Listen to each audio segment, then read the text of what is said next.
आम्ही कुठं त्या ठिकाणी UDCPR ला कुठं चुकीचा बोललोय का? अरे मी काय करू?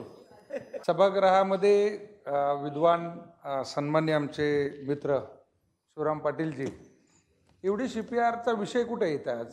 75 नंबरमध्ये UDCPR कुठे आहे? तुम्हाला इथं पॉइंट ऑफ अरे विषय म्हणला साहेब, मी सगळ्यात महत्वाचा इथे जो विषय आहे घनसोलीच्या त्या याचा UDCPRचा नाहीये.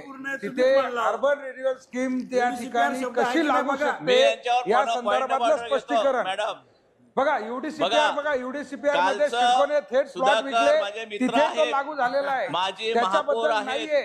UDCPR बद्दल बघा, सुरुवातीला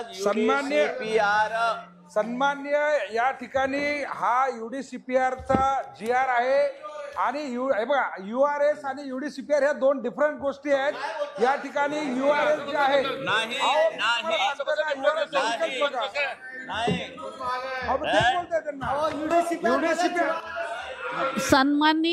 सन्माननीय सदस्य, आपण विषय वाचून बघा.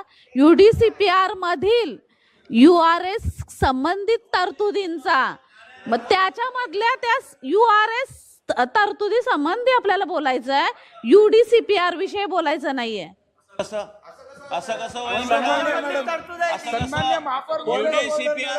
सन्मान्य महापौर UDCPR हा जो आहे हा UDCPR आणि आपला जो आता या ठिकाणी चर्चा सुरू आहे, तरतूद आहे ती साहेब. ती तरतूद म्हणजे कुठे लागू होते तिचे निकष सांगा ना.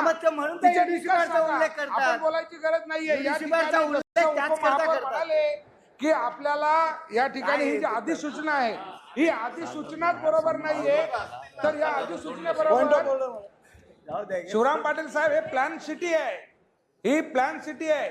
मला माहिती आहे ना, अर्बन रिन्युअल स्कीम जी आहे ही लागली पाहिजे. कालही मी या ठिकाणी म्हणालो ती कुठे लागली पाहिजे? 29 गावात लागली पाहिजे, 29 गावात लागली पाहिजे, त्या 40 झोपडपट्ट्यात लागली पाहिजे. ह्या ठिकाणी URS या ठिकाणी कसा लागतोय तेच फक्त विचारलंय, दुसरं काय विचारलेलं नाही. त्याच्या कुठे निर्णय घेतलेला आहे? आम्ही कुठं त्या ठिकाणी UDCPR ला कुठं चुकीचा बोललोय का? UDCPR खूप चांगला विचार करून आणलेला आहे. या देशामध्ये राज्याचा विकास चांगला व्हावा म्हणून आणलेला आहे. त्यांचं बोलू द्या ना मॅडम, पॉइंट ऑफ ऑर्डर. अरे मी काय करू? लेटेस्ट अपडेट्स और ताजा तरीन खबरों के लिए टीवी वन इंडिया लाइव को सब्सक्राइब कीजिए और नोटिफिकेशन पाने के लिए बेल आइकॉन को दबाना मत भूलिए।